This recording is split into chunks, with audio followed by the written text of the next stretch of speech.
Nah, pujian tadi berkata, ujilah aku Tuhan. Banyak orang yang tidak ngerti akan pujian ini. Sehingga ada orang-orang yang tidak suka nyanyi lagu ini. Ya kan? Dia takut, duh kok ujilah aku Tuhan. Padahal itu lagu, pujian itu menyatakan begini, aku ini orang yang mau dikritik. Aku ini orang yang mau dikoreksi. Itu inti daripada lagu ujilah aku Tuhan. Nah, banyak orang yang tidak suka dikritik. Apalagi orang-orang zaman sekarang. Ya kan, itu begitu fragile. Gampang pecah, gampang tersinggung, gampang marah ketika dikritik, ketika dikasih tahu. Nah, melalui pujian ini Tuhan tuh mau ngasih tahu kita itu harus jadi orang yang rendah hati, ya. Ketika dikritik, ya ngakuilah. Kalau salah, ya akui kesalahannya, ya kan. Mana yang perlu diperbaiki, diperbaiki. Jangan kemudian aku ini dari dulunya udah seperti itu. Kalau aku seperti ini, kamu mau apa? Nah, itu artinya orang yang nggak mau berubah dan tidak mau terima kritikan, ya. Nah, sebelum kita baca firman Tuhan, saya mau kabarkan bahwa menantu saya yang hamil cucu saya yang kedua ternyata keguguran, Bapak Ibu sekalian.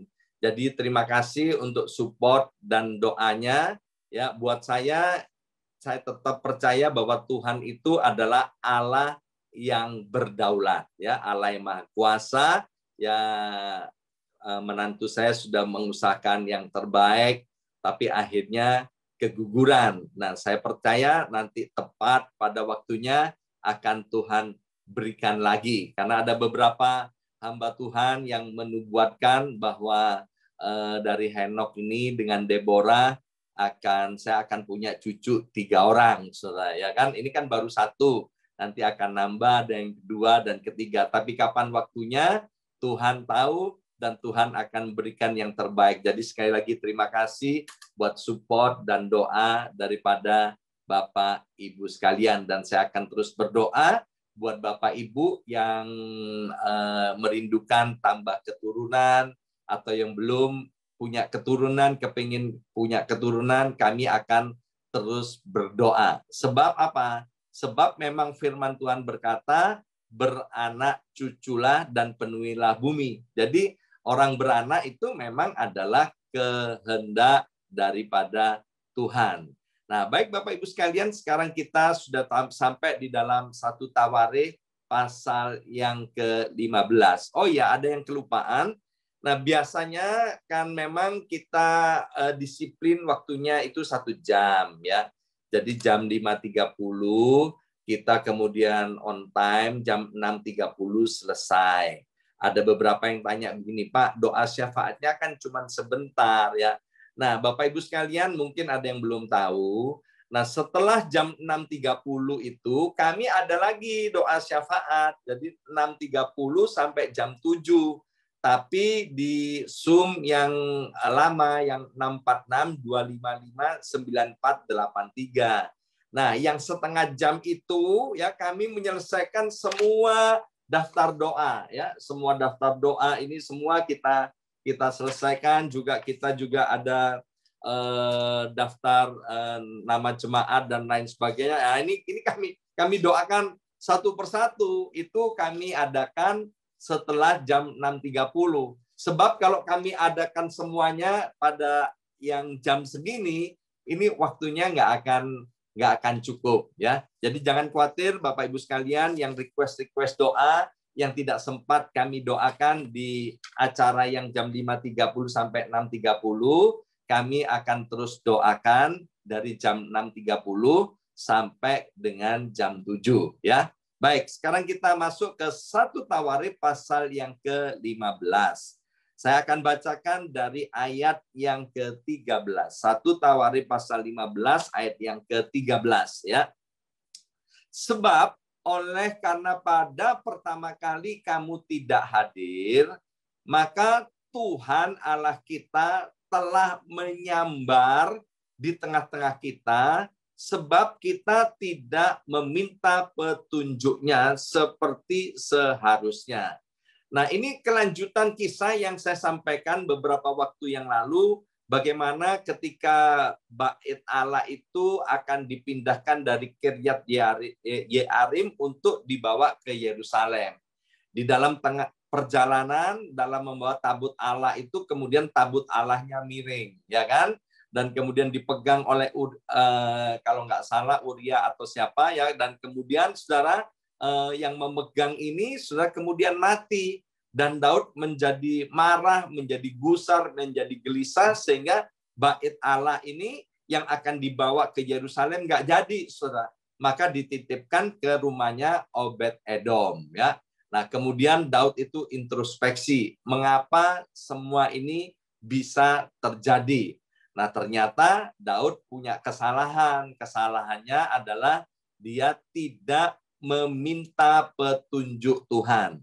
Maka itu 1 Tawarin 15 ayat yang ketiga, ke-13 tadi dikatakan, maka Daud kemudian minta petunjuk daripada Tuhan, berdoa, merendahkan diri di hadapan Tuhan. Tuhan, gimana nih caranya aku membawa Bait Allah ini ke Yerusalem, tapi cara membawanya itu yang berkenan di hadapan Tuhan. Nah, pelajaran apa yang kita dapat?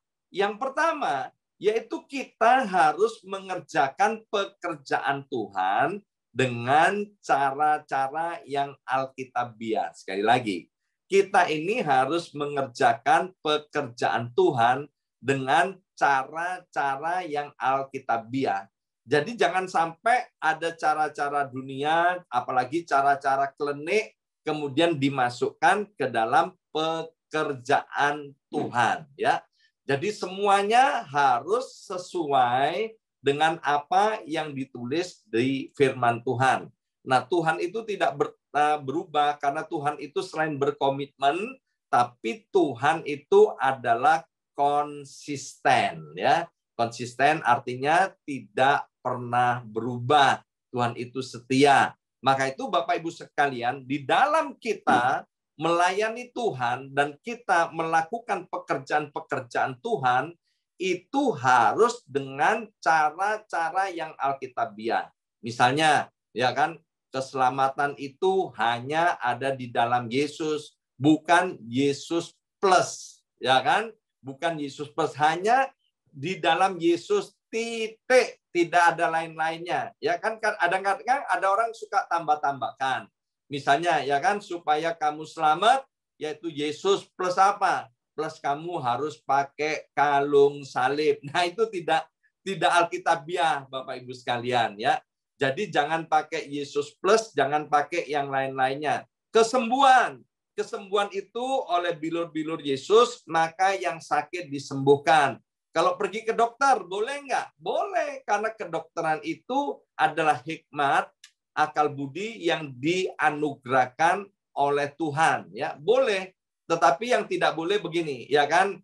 Yesus plus menyan, misalnya, ya kan? Oh, pakai nama Yesus, tapi kamu harus ditambahi minum menyan. Nah, itu yang nggak boleh. Minum obat boleh, minum menyan yang tidak boleh. Nah, satu kali saya ketemu dengan orang Kristen yang agak aneh, saudara, ya kan? Kemudian saudara kalau mau makan, dia keluarin garam dari tasnya, ya kan? Kemudian semua makanan ditaburin garam, ya kan? Ditaburin garam. Nah, ini kan bisa darah tinggi nanti, ya kan? Terus kemudian makanan yang sudah enak kan jadi tidak enak. Saya tanya, mengapa kok pakai ini? Ya supaya setan-setannya pergi dari makanan ini. Nah, ini yang namanya tidak boleh, ya kan? Jadi kita melakukan pekerjaan Tuhan atau melakukan segala sesuatunya harus sesuai dengan apa yang ditulis oleh Alkitab. Nah, kemudian Daud, Bapak Ibu sekalian, dia kemudian minta petunjuk kepada Tuhan bagaimana cara membawa tabut Allah dari rumahnya Obed-Edom ke Yerusalem. Setelah Daud mendapatkan petunjuk daripada Tuhan, maka Daud berhasil membawa tabut Tuhan itu tiba di Yerusalem dengan selamat. Ya, jadi poin yang pertama, kerjakan pekerjaan Tuhan secara alkitabiah. Maka itu saya sarankan Bapak Ibu sekalian terus belajar firman Tuhan sehingga kita nggak gampang ditipu, kita tidak gampang disesatkan oleh pendeta-pendeta, oleh hamba-hamba Tuhan yang memakai firman Tuhan kemudian plus sesuai dengan keinginannya sendiri. Yang kedua, Bapak Ibu sekalian, 1 Tawarikh pasal 15 ayat yang ke-25 dikatakan begini. Maka Daud dan para tua-tua Israel dan para pemimpin pasukan 1000 pergi untuk mengangkut tabut perjanjian Tuhan itu dari rumah Obed-Edom dengan sukacita. Ya, ada tulisan dengan sukacita. Yang kedua, lakukan pekerjaan Tuhan itu dengan sukacita. Bersama saya ucapkan sukacita. 2, 3, sukacita. Ya. Lakukan pekerjaan Tuhan dengan sukacita. Kita nggak boleh melakukan pekerjaan Tuhan dengan bersungut-sungut, dengan terpaksa. Ya kan? Melayani Tuhan dianggap sebagai suatu hukuman. Oh, itu tidak boleh, Bapak Ibu sekalian.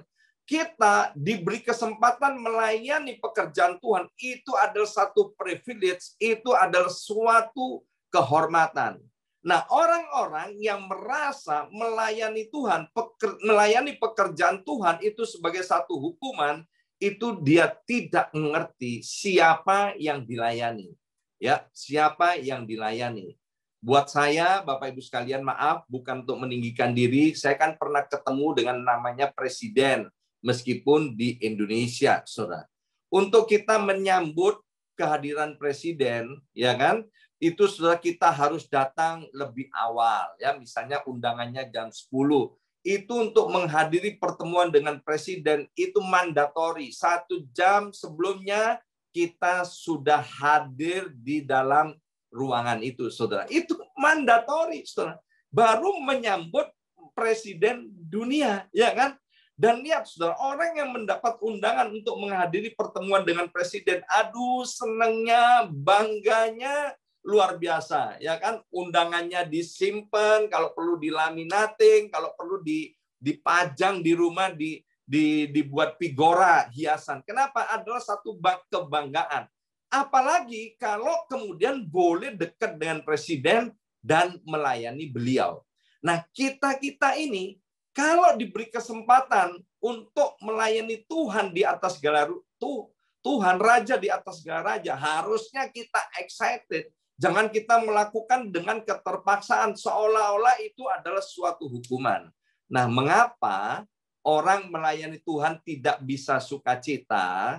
Karena dia itu punya masa lalu yang perlu dibereskan. Ya, dia punya masa lalu yang tidak baik. Masa lalu yang tidak baik apa? Misalnya, ya kan? Tuhan kita kan dipanggilnya Bapak, ya kan? Di sekolah kita ketemu namanya Bapak Guru. Kalau kita nakal, saudara, maka sama Bapak Guru dikasih tugas yang banyak. Suruh nulis, saya tidak nakal lagi. Ya kan? Suruh nulis 500 kali. Itu kan hukuman, saudara. Sehingga kalau ini belum dibereskan, maka ketika melayani Tuhan, ya kan, dikasih pekerjaan untuk melayani Tuhan, ngomel-ngomel, saudara, ya kan, aku lagi, ya kan, memangnya nggak ada yang lain yang bisa melayani, kok sedikit-sedikit aku, bahasa Inggrisnya little to me, katanya kan, dikit-dikit aku, loh, Bapak Ibu sekalian, kita ini kalau dipercaya banyak, itu mestinya bersyukur karena Alkitab bilang karena kamu itu setia sama perkara yang kecil, maka aku percayakan kepadamu perkara-perkara yang lebih besar. Saya suka nonton sepak bola, Bapak Ibu sekalian, ya. Suka nonton sepak bola. Pemain sepak bola itu, ya, rata-rata gajinya 1 minggu, ya, rata-rata gajinya 1 minggu. Main tidak main, itu yang Liga Inggris, saudara, itu bayarannya 5 miliar rupiah. Itu paling sedikit. Ada yang 12 miliar rupiah. 1 minggu, saudara. Main tidak main, bayarannya segitu. Pemain sepak bola ini, saudara, ya kan, meskipun dibayar mahal, kalau dia tidak main, saudara, dia marah, saudara. Uring-uringan dia. Ya kan? Kenapa? Karena main sepak bola buat dia itu adalah satu privilege, satu kehormatan. Betul aku dikasih uang, ya kan, 12 miliar, tapi kalau aku enggak main, enggak senang. Nah, lucunya ada anak-anak Tuhan, ya kan, kalau disuruh melayani, dia ogah-ogahan. Kalau enggak disuruh melayani, hore, aku bebas, aku tidak melayani. Maaf, saudara, ini otaknya konslet. Ya kan, maaf, ya kan, ini perlu bertobat, ngampuni masa lalunya, ngampuni gurumu, atau ngampuni papamu, atau ngampuni mamamu, ya kan, yang selalu menghukum engkau dengan memberi tugas, ya kan, misalnya kalau itu punya anak perempuan karena nakal, maka diberi tugas banyak, nyapu, ngepel, cuci piring, ya kan, setrika, cuci baju, ya kan, sehingga dia ingat waktu disuruh melayani, ya kan, waduh banyak pelayanan, itu dianggap suatu bentuk penghukuman. Nah, melalui firman Tuhan ini dari 1 Tawarikh pasal 15 ayat 25, mari Bapak Ibu sekalian, kalau kita mendapat tugas, mendapat pelayanan, itu harus excited dan dilakukan dengan gembira dan sukacita. Sebab apa? Sebab nggak semua orang dapat kesempatan untuk melayani. Alkitab bilang begini, banyak yang dipanggil, tetapi sedikit yang dipilih. Jadi kalau kita ini boleh dipilih oleh Tuhan untuk melayani, mari kita layani Tuhan dengan sukacita. Ya, setiap hari Minggu nih, setiap hari Minggu, kalau kami mau pergi ke gereja, saudara, kami selalu berdoa terlebih dahulu bertiga. Dan selalu doa saya itu tidak pernah berubah. Selalu doa saya bilang gini, Tuhan, terima kasih Tuhan, siapa aku ini? Siapa keluargaku ini Tuhan? Kok Tuhan mau-maunya mempercayakan kepada keluargaku ini untuk melayani Tuhan, untuk menyelenggarakan ibadah. Terima kasih Tuhan untuk kesempatan yang istimewa. Maka itu kami nggak bosan melayani Tuhan. Kami benar-benar excited. Maka itu heran saya kalau lihat ada anak-anak Tuhan yang bilang begini, burn out, ya kan, melayani Tuhan burn out. Loh, melayani Tuhan kok burn out? Mengapa? Karena kamu nggak tahu siapa yang dilayani, ya kan? Yang kita layani adalah sekali lagi Tuhan di atas segala Tuhan, Raja di atas segala Raja, dan bukan Tuhan yang bengis, bukan Tuhan yang jahat, tapi Tuhan yang maha baik, Tuhan yang setia, Tuhan yang mencintai dan mengasihi kita, bahkan Dia Tuhan yang tidak pernah berhutang kepada kita. Alkitab bilang begini, saudara, bahwa kita akan mendapat upah dengan tepat daripada Tuhan. Kalau saya, saudara, melayani bos dunia, waktu saya bekerja sebagai agen asuransi atau ketika saya bekerja sebagai karyawan, saudara, bos saya, saudara, yang pelit, dia pasti memberi bayaran kepada saya. Bos yang pelit, saudara, sebagai upah. Lah kalau kita melayani pekerjaan Tuhan, Tuhan itu generous, saudara. Dia adalah Yehovah Jireh, dia memberikan anaknya Yesus kepada kita, maka dia nggak akan pernah berhutang kepada kita. Dia akan memberikan upah kepada kita dengan tepat. Caranya gimana? Jangan pernah tanya caranya. Tuhan punya cara yang tidak terbatas untuk memberkati kita. Ya, saya lupa saya udah cerita di doa fajar ini atau belum. Ya, beberapa waktu yang lalu saya dikirim screenshot nih oleh seseorang, dia bilang begini, Pastor, ini orang, ya kan, dia kirim ke, dia kerja sebagai ini di restoran, ya. Lihat nih Pastor, ya, orangnya kalau nggak salah makan di restoran itu, ya kan, dan waitressnya itu ada nama jemaat, saudara, itu habisnya $400 kurang lebih. Dan kemudian yang makan itu ngasih tips $500. So, ditulis di situ totalnya 900 sekian dolar, ya kan? Nah, itu yang saya bilang itu adalah upah daripada Tuhan. Dengan cara apa? Dengan cara yang tidak pernah kita pikir, dengan cara yang tidak ada di dalam hati kita. Maka itu Bapak Ibu sekalian, ada dua hal yang saya sampaikan pada pagi hari ini, pesan Tuhan. Yang pertama, lakukan pekerjaan Tuhan dengan cara-cara yang tidak menyimpang dari Alkitab. Yang kedua, layani Tuhan, layani pekerjaan Tuhan dengan gembira dan sukacita. Itu bukan hukuman, tapi itu adalah privilege, itu adalah kehormatan yang Tuhan berikan kepada kita. Amin. Mari kita berdoa. Materaikan setiap benih firman Tuhan ini, ya Aba, ya Bapa, biarlah dengan pertolongan daripada Roh Kudus, Engkau mengingatkan kami terus-menerus untuk kami melakukan setiap pekerjaan Tuhan yang Tuhan percayakan kepada kami dengan cara-cara yang alkitabiah, dengan hati yang penuh sukacita. Dalam nama Yesus kami sudah berdoa. Haleluya. Amin.